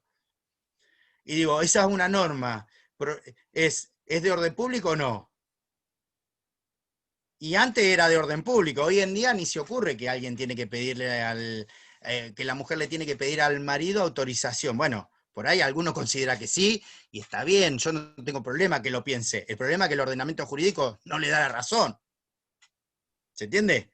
¿Por qué? Porque existe, ya no son solamente las normas locales, la del derecho mercantil, también son las internacionales. Entonces, y ustedes dicen, ¿y qué tiene que ver esto con el mercantil? ¿Y cómo que no? Para ejercer la capacidad para contratar, también forma parte de esto, porque es un presupuesto de validez de los actos jurídicos mercantiles. Entonces, antes debatíamos, chicos, hace 5 años debatíamos, antes del 2015, debatíamos si la mujer tenía capacidad legal para ejercer el comercio. Si los menores tenían capacidad para ejercer el comercio, hoy ya no lo debatimos más. ¿Progresó o no? Y no sé, el destino dirá si progresamos o no. Lo cierto es que Lucián dice que eso no es orden público, sino que es evolución de la sociedad, al igual que otro colega más. Sí, estoy de acuerdo, es evolución. Ahora, ¿por qué no es de orden público? Yo digo, ¿por qué no de orden público esa norma? ¿Por qué si es de orden público una ley de locaciones y no puede ser de orden público una ley sobre que se puedan casar 2 personas del mismo sexo? U otra cuestión que también debatida, que calculo que en algún momento debatiremos sobre otras cuestiones que deberían ser debatidas con mayor ahínco y como por ejemplo el aborto y otras cuestiones. Pero, ¿me explico? Entonces, ojo, porque el concepto de orden público es dinámico, a pesar de que parezca ser estático. Entonces, fíjense que el derecho mercantil también provocó un cambio de paradigma. Bueno, las estructuras que conforman a lo que se considera que es el orden público forma parte del análisis de lo que es el método estructuralista en el derecho. Y esa parte de análisis de lo que es el método estructuralista, les voy a dar un trabajito sobre estructuralismo jurídico para que ustedes lo lean. Abre los ojos, Natalia, pero bueno, no se preocupe. No sé si van a aprender, pero que van a tener que leer mucho, lo lamento para ustedes, pero forma parte de la carrera universitaria. ¿Sí? ¿Hasta acá vamos? Antes de seguir con estatuto, yo digo, y haciendo un repaso, no sé qué hora es, ¿cómo de tiempo? 21:30, 15 minutos, ¿cómo se fue la hora? Quiero explicar esto, pero haciendo una relación de lo contractual, porque como ahora están unificadas, ¿recuerdan ustedes que yo le dije la clase pasada que Tullio Ascarelli decía que el derecho mercantil era autónomo, ¿sí? Y tenía y era fragmentario. ¿Por qué era fragmentario? Justamente, disculpen si no puedo llegar a leer todas las preguntas, pero no me da para andar leyendo, contestando y todo eso, ¿sí? ¿Por qué era fragmentario? Porque no existía un cuerpo unificado que hablara sobre el acto jurídico mercantil, las obligaciones y los contratos. Y lo tomaba del derecho común, que era el derecho civil. Hoy en día eso desapareció. ¿Está claro? Entonces, al desaparecer, ¿qué pasó? Se unificó la teoría del acto jurídico jurídico y ya no importa si es mercantil o no. Y está unificada la teoría de las obligaciones y los contratos. Entonces, a modo de repaso lo digo así como chapa porque ustedes ya lo vieron. Los contratos, ¿sí?, son actos jurídicos especiales. ¿Por qué? Porque son actos jurídicos de naturaleza bilateral destinados a crear, modificar, regular, transmitir o extinguir relaciones jurídicas patrimoniales. Esos contratos tienen presupuestos, elementos y circunstancias. Esos presupuestos son comunes a todos los actos jurídicos. Y cada elemento estructural genérico del contrato tiene presupuesto de validez. Los elementos estructurales de los contratos son tres, los genéricos, porque hay dos. Están los elementos estructurales genéricos y los específicos. Los genéricos son tres: consentimiento, objeto y causa. De esos tres elementos estructurales hay presupuestos de validez. Cuando uno se aboca al estudio de la representación, tiene que saber que está hablando de un presupuesto de validez del contrato, del consentimiento, que es la legitimación. Venga, a decirme que no aprendieron, que aprendieron todo eso. Salvo Juan Sibenli en la comisión de la noche, que no voy a decir que es la mejor, pero nada, mentira. Si no me matan los otros colegas. De la legitimación. Porque no es lo mismo la capacidad que la legitimación. Fíjense que la capacidad también es un presupuesto de validez del consentimiento. Pero la forma también es un presupuesto de validez del consentimiento. Porque hay determinados contratos que hay que dejarlos escritos de determinada manera y bajo determinadas formas, con lo cual se constituye la forma también en un presupuesto de validez del consentimiento. ¿Sí? Ahora, ¿por qué digo lo de la legitimación y la representación? Porque antes no existía regulada la teoría de la representación y ahora sí. Y a partir del 358 en adelante del Código Civil y Comercial aparece regulado lo que es la teoría general de la representación para los actos jurídicos, aplicable a las obligaciones, a los actos jurídicos y a los contratos mercantiles y civiles, porque ahora están unificados. Lo que Sandrita explicó ayer de mandato, representativo o no, trasunta lo que es el contrato de mandato, y trasunta lo que es el corretaje, y trasunta lo que es la consignación. Que yo no lo expliqué en contrato porque no tengo por qué explicarlo, porque ahora ustedes saben mercantil. Y las figuras que vamos a empezar a ver en el derecho mercantil, algunas son de representación, otras son de intermediación y otras son de aproximación.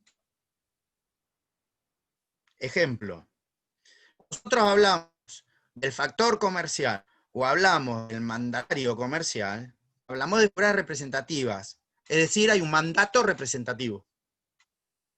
Cuando nosotros hablamos de la consignación, 1335, el Código Civil y Comercial, la consignación para la venta de cosas muebles, porque hay, el Código de Comercio chileno regula 4 clases de consignación, pero nosotros tenemos solamente regulada, en realidad hay 2, pero aparece regulada como consignación, que es una clase de comisión.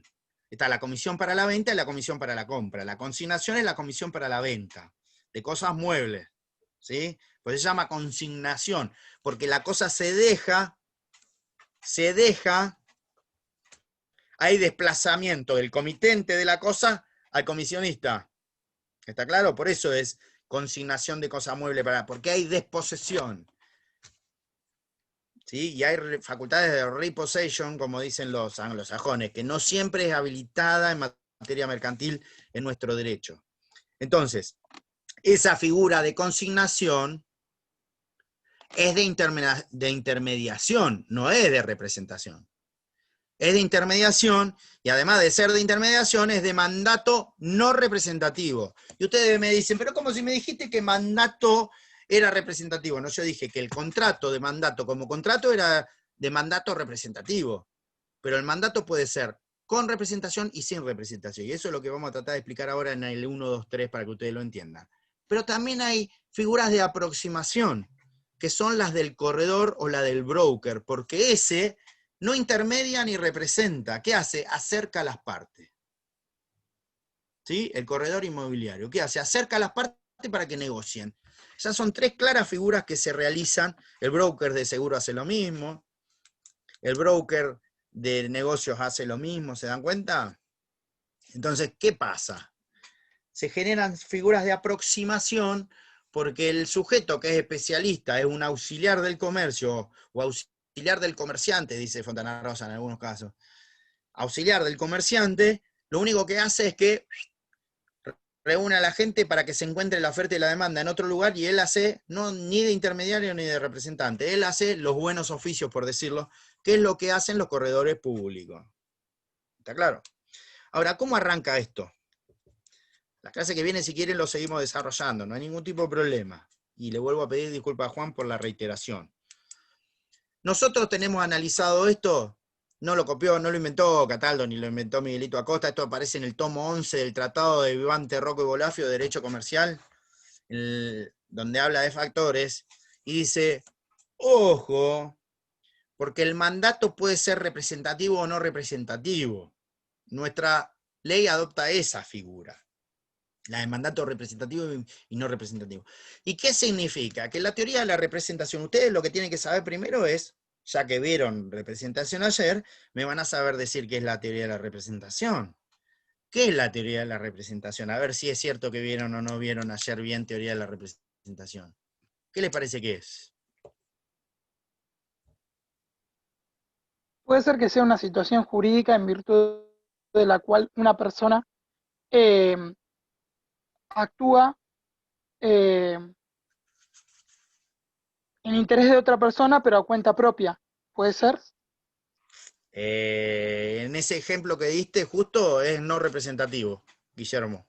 Porque ese ejemplo que diste fue actuar, ¿sí? A nombre, al revés, que no sería el que los dos supuestos que presume la ley, que sería actuar a nombre propio pero por cuenta ajena.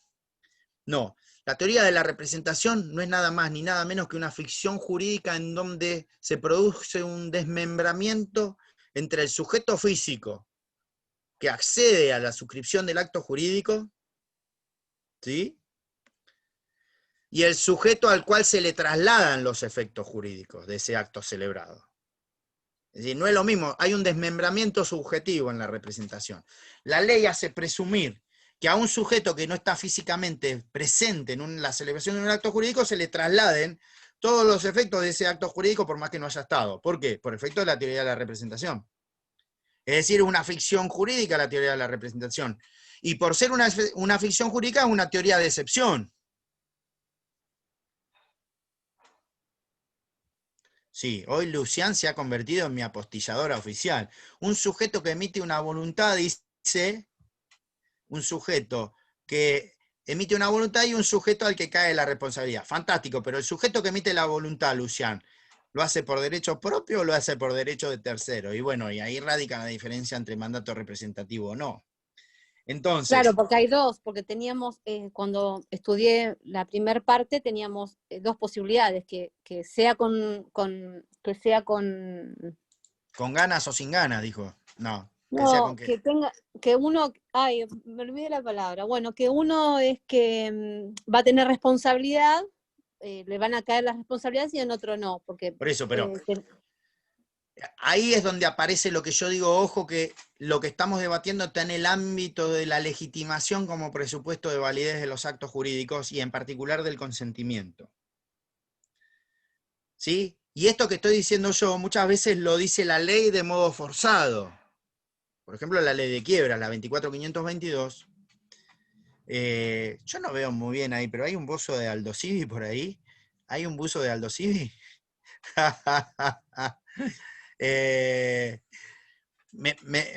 No sé si cuando veamos, cuando vayan a Comercial 3, van a ver que el artículo 110 de la ley 24522, hay gente que está comiendo ya y me está dando un hambre, ya estoy viendo acá gente comiendo. El artículo 110 de la ley 24522 habla de desapoderamiento, sí, total, y de falta de legitimación del fallido, fíjense lo que digo, falta de legitimación del fallido respecto de todos los bienes desapoderados. No estoy hablando de falta de capacidad. El sujeto fallido o quebrado sigue. Ah, bueno, pero hay gente que tiene compañía ahí para estudiar. Muy bien. ¿Se entiende? el fallido, el que le fue mal en los negocios y quebró, el comerciante que quebró, no es que dejó de ser un sujeto de derecho, no es que pasó a ser incapaz porque quebró, al contrario, sigue siendo capaz, sigue siendo sujeto de derecho, lo que perdió es se desapoderó legitimación sustancial, procesal sobre todos los bienes que están caídos bajo desapoderamiento. Entonces, ¿él puede celebrar contratos sobre sus bienes? No. ¿Por qué? Porque se lo prohíbe el 110 de la ley de quiebra. ¿Se dan cuenta? Ahí es donde aparece la legitimación. Con la representación pasa lo mismo. ¿Y quién celebra entonces si no lo celebra el fallido, el síndico? Porque la ley le pone la sustitución en cabeza del síndico. Vayan a leerlo al 110, van a ver que empieza diciendo así. ¿Sí? Entonces, eso es un supuesto de legitimación. La representación es otro supuesto. ¿Y por qué estoy diciendo que es una ficción, Guillermo y Lucián? Porque en realidad físicamente va un sujeto que es representante, y él no queda obligado en la celebración del acto jurídico. Él simplemente vino a exteriorizar la voluntad por un tercero. ¿Sí? Entonces, ¿qué pasa? Ahí la ley dice que cuando uno actúa a cuenta ajena, ¿sí? Y a nombre ajeno, el típico caso del mandatario y del factor, hay mandato representativo. Pero para saber eso, hay que ver algo de lo que nosotros decimos teoría en 1, 2, 3. Comento esto y lo seguimos la clase que viene para que no se pierdan. Nosotros vamos a separar el análisis en 3 etapas. Pero hay que empezar por el principio, como siempre, ¿no? No se puede empezar por el final, salvo en las películas o en el cine. Entonces, cuando arrancamos en la etapa 1, van a hacer un gráfico.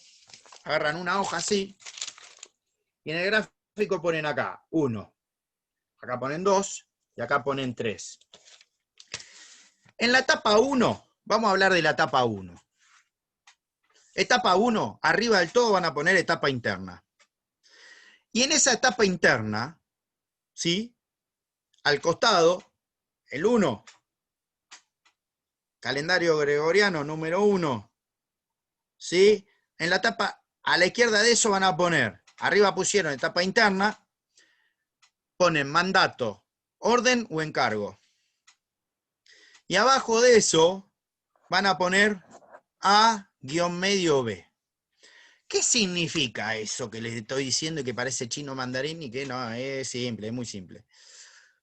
Significa que en la primera etapa, que es de mandato, orden o encargo, que es cuando A le dice a B, que es cuando el hincha de River es Gentili de apellido.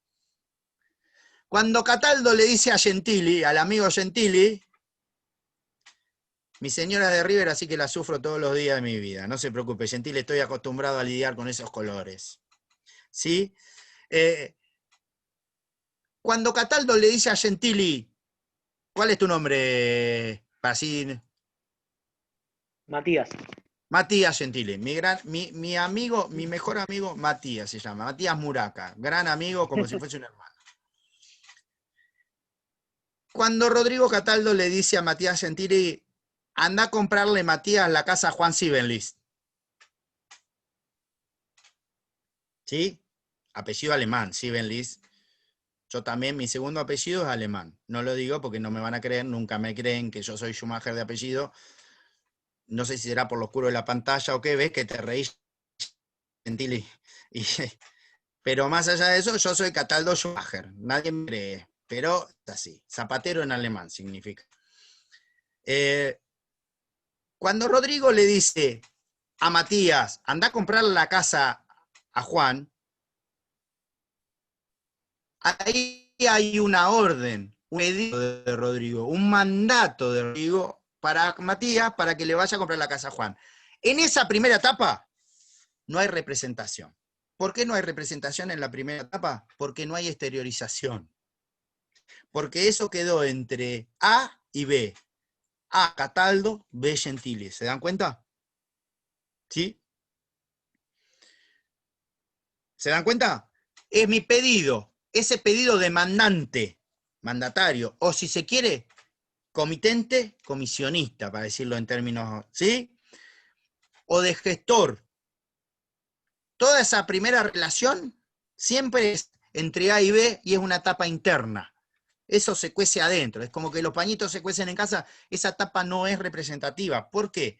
Porque no hay representación, no hay exteriorización de la voluntad. Quiere decir que la teoría de la representación es por antonomasia una etapa de exteriorización, que hay que transmitirlo a terceros para que haya representación. Entonces, ponen una barra y al lado que pusieron 2, arriba ponen etapa externa. En el 2, donde dice el 2, etapa externa.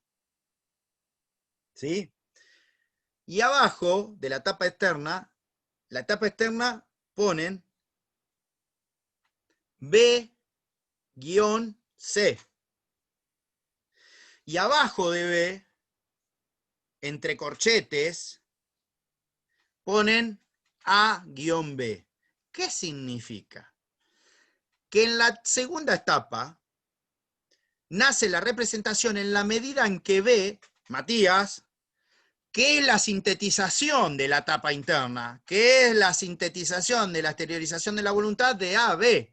Por eso ponemos abajo de B a B, porque Matías viene por la etapa anterior a decirle ¿a quién? A Juan, Juan, te quiero comprar la casa.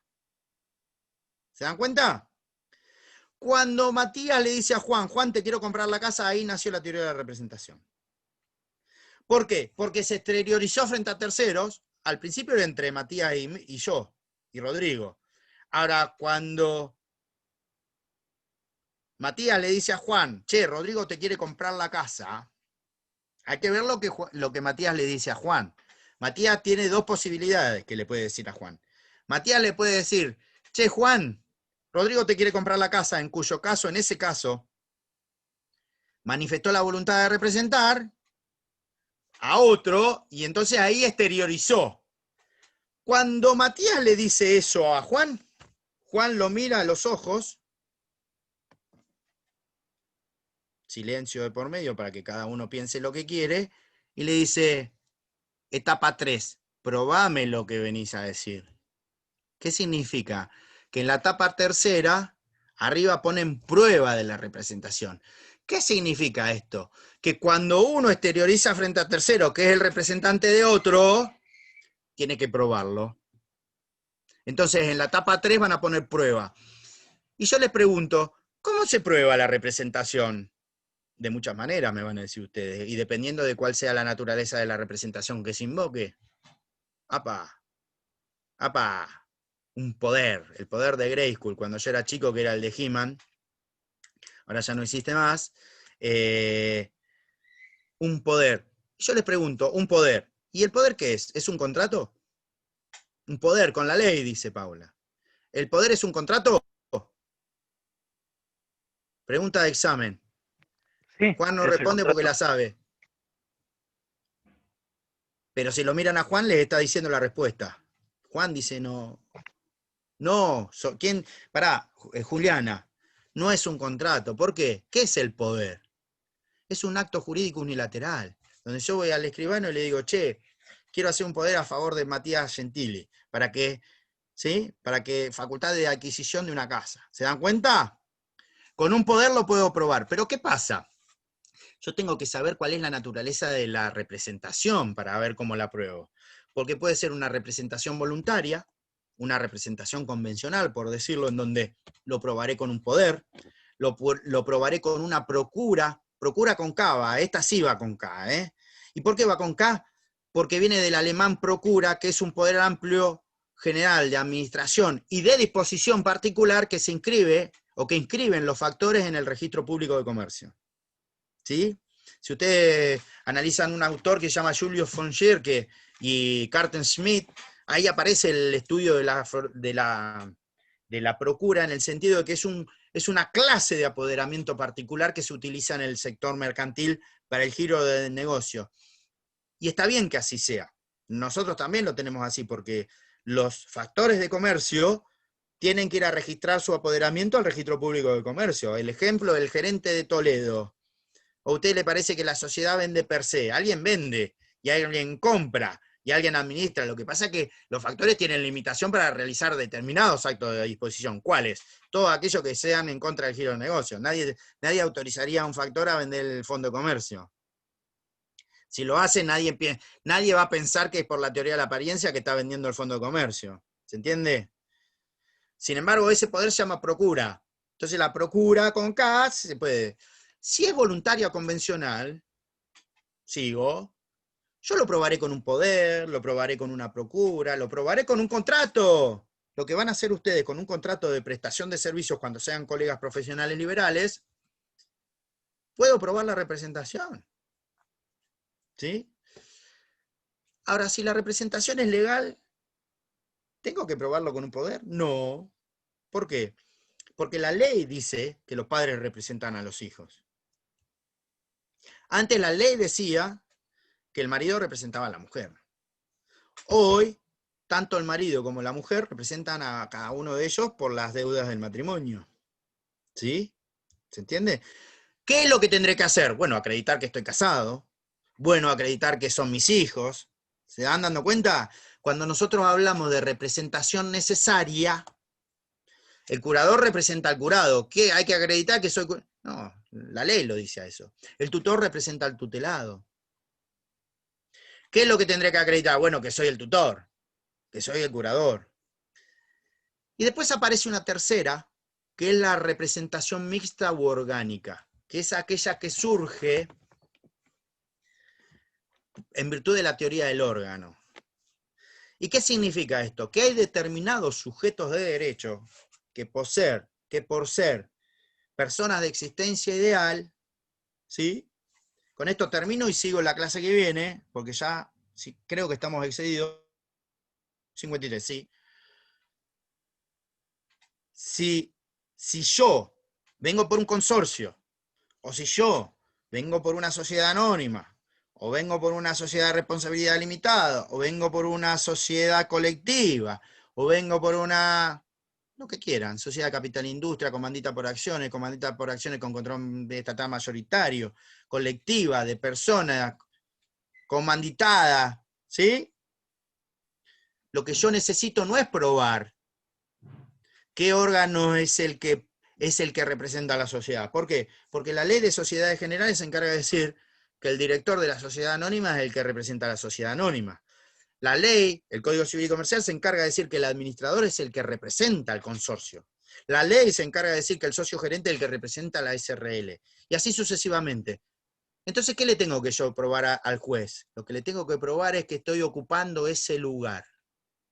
No que el órgano representa a la sociedad, sino que yo estoy ocupando ese órgano. Ejemplo, si voy a iniciar un juicio de ejecución de expensas, ahora están suspendidos, pero si lo voy a iniciar, si el consorcio va a ir, tiene que ir el consorcio, pero ¿quién va a ir? El administrador. ¿Y el administrador qué tiene que decir? ¿Que él es el representante del consorcio? No, él tiene que decir que es el administrador y traer el acta donde fue designado administrador. Eso es lo que voy a tener que probar en la orgánica.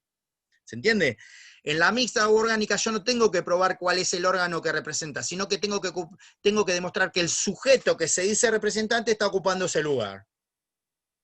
Y ahí es representación. ¿Se van dando cuenta? Así se prueba la representación.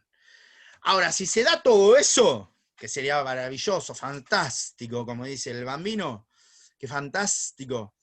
Si se da todo eso, yo voy a tener un mandato representativo. ¿Hay alguna figura que sea así? Sí, el mandato del Código Civil y Comercial es mandato representativo. Ahora, hay figuras que son de mandato sin representación. Quiere decir que cuando la figura es de mandato sin representación, se da la etapa 1, pero me van tachando la doble, me tachan la 2 y la 3. Me van tachando como en la general A. No se va a dar la etapa 2 ni se va a dar la etapa 3 nunca. ¿Por qué? Porque el mandato no es representativo y nunca se exterioriza frente a terceros. Entonces, quiere decir esto, algo que agregó Guillermo y algo que agregó, creo que Juliana y Lucián. Y para concluir, lo sigo explicando en la clase que viene, para que entiendan bien cómo es esto de mandato representativo. Cuando uno actúa en virtud del mandato representativo, es decir, cuando se me da la etapa 1, la 2 y la 3, yo actúo a nombre ajeno y por cuenta ajena, o por interés ajeno. Cuando no se dan las 3 etapas, y se da la etapa 1 y no se da la etapa 2 ni la etapa 3, al no darse la etapa 2, no va a darse nunca la etapa 3. ¿Por qué? Porque no tengo nada que probar. Si yo no invoco representación, no tengo nada que probar. Esto que estoy diciendo, chicos, aparece en el artículo 1025 del Código Civil y Comercial. Incorporación de terceros al contrato. Hay 5 figuras las que aparecen ahí. La del 1025 es la de incorporación de terceros al contrato. Todo aquel que viene.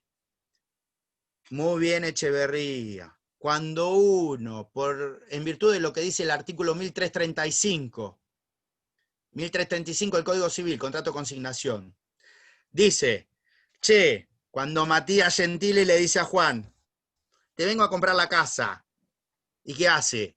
Oculta el nombre del que le dio el mandato, por eso se llama el mandato no representativo, por eso se llama mandato oculto, es el que usan los testaferros, muchachos.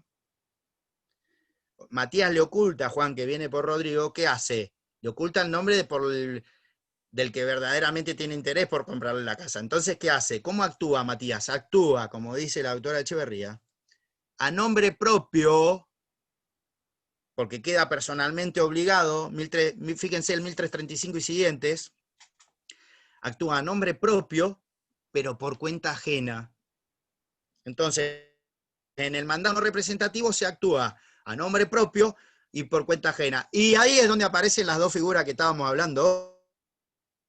El 335, es decir, el mandato sin representación, lo que aparece es la intermediación mercantil. ¿Por qué? Porque Matías se interpone entre Rodrigo y Juan. ¿Se entiende? Matías B se interpone entre A y C.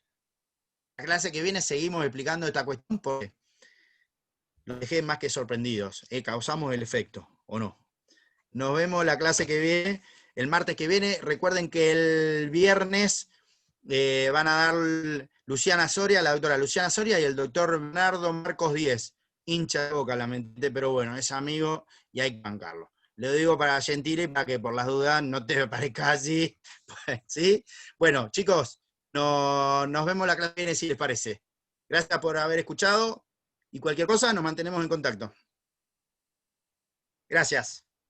Gracias, chao. Chao, buenas noches.